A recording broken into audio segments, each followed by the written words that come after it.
ఊపిరి తీస్తున్న కిడ్నీ జబ్బుల విస్తరణతో ఆ గ్రామ ప్రజల్లో వణుకు మొదలైంది. శ్రీకాకుళం జిల్లాలో ఉద్దానం ప్రాంతానికే పరిమితమైందనుకున్న కిడ్నీ వ్యాధి ఇతర ప్రాంతాలకు విస్తరిస్తోంది. సారవకోట మండలం పెద్దలంబ గ్రామంలో కిడ్నీ రోగుల సంఖ్య పెరుగుతూ ఉండడంతో గ్రామస్తులు ఆందోళన చెందుతున్నారు. 4 ఏళ్లుగా కేసుల సంఖ్య పెరుగుతున్నా కనీసం వైద్య పరీక్షలు జరపలేదని వాపోతున్నారు.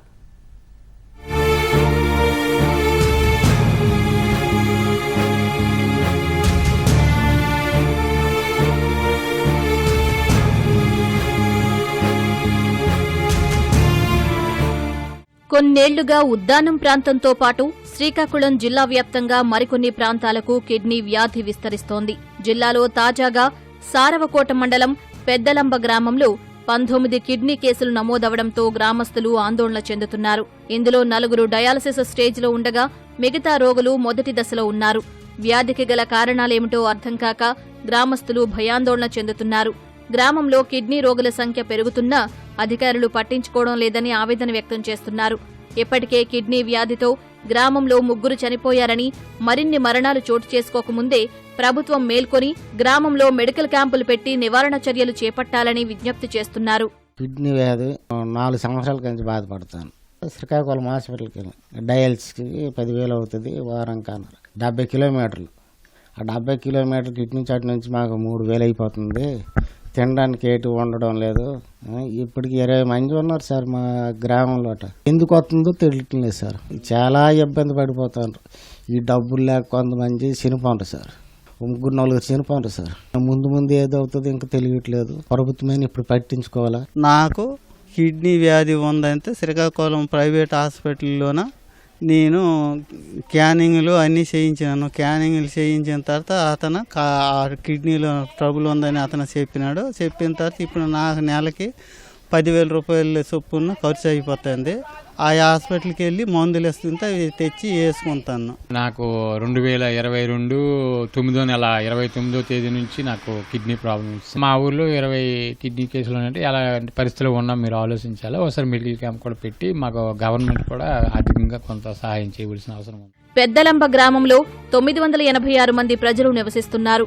వ్యవసాయం, కూలీ పనులే వీరందరికీ జీవనాధారం. కిడ్నీ వ్యాధి కారణంగా అనేక కుటుంబాలు వీధిన పడ్డాయి. కుటుంబ యజమానికి కిడ్నీ వ్యాధి సోకడంతో ఆదాయం లేక వైద్యం కోసం అప్పులు చేస్తున్నారు. గ్రామానికి దగ్గరలో టెక్కలి కేంద్రంగా డయాలసిస్ సెంటర్ ఉన్నా మందులు, వాహన ఛార్జీలు కలిపి నెలకు 20 నుంచి 30 వేల వరకు ఖర్చవుతుందని కిడ్నీ బాధిత కుటుంబాలు చెబుతున్నాయి. కిడ్నీ ప్రాబ్లం ఉంది. నడలేను, తిరగలేను. నెలకి 10,000 అవుతాయి.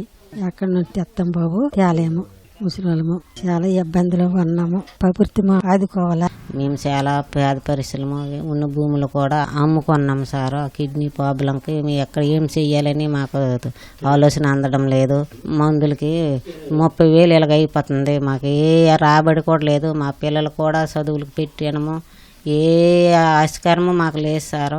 ఇప్పటికే 5 లక్షలు ఖర్చు పెట్టాము. ఇంకా మాకు ఏది తోచడం లేదు. దయచేసి మాకు ప్రభుత్వం సహకరించాలి సార్. కిడ్నీ వ్యాధులతో నానా బాధలు పడుతున్నారు.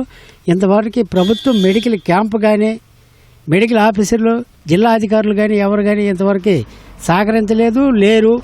ఈ జనాభా గల గ్రామంలో ఈ కిడ్నీ వ్యాధి అనేది సునామీలాగా వ్యాధి సోకిస్తుంది. కాబట్టి తక్షణమే మెడికల్ క్యాంపు పెట్టి దర్యాప్తు చేసి వాటర్ పొల్యూషనా, ఆహారమా, వాతావరణమా ఏమిటనేది ప్రజలకు కూడా కాపాడవలసిన బాధ్యత ప్రభుత్వంపై ఉంది. కాబట్టి కిడ్నీ వ్యాధిని నివారించడానికి మిక్కిలి వినయపూర్వకంగా ప్రార్థిస్తూ ప్రభుత్వానికి తెలియజేయబడుతున్నాను. పెద్దలంబ గ్రామంలో కిడ్నీ రోగుల సంఖ్య రోజురోజుకి పెరగడంతో గ్రామస్తులు ఆందోళన చెందుతున్నారు.